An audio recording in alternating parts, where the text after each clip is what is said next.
నీవు పాపము చేయగానే రాలిపోవు, కానీ నీ పాపము పరిపక్వమవుతున్నప్పుడు, నీ పాపము పండిపోతున్నప్పుడు అప్పుడు రాలుతావు నువ్వు. దేవుడికి స్తోత్రాలు.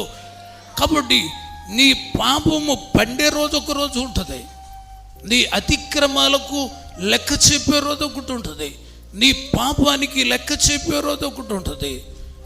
నీకు వెంటనే శిక్ష రావటం లేదు అని నువ్వు నీ మనసుకు నచ్చినట్టుగా బిహేవ్ చేస్తే ప్రతి దానికి ఒకరోజు ఉంటుందని నీకు మనం చేస్తున్నా.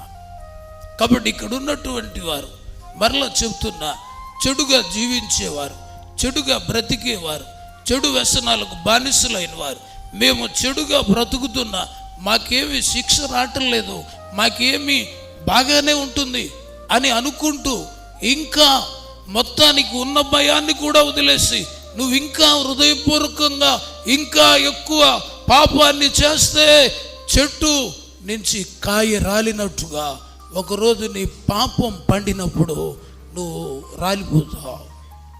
దేవుడు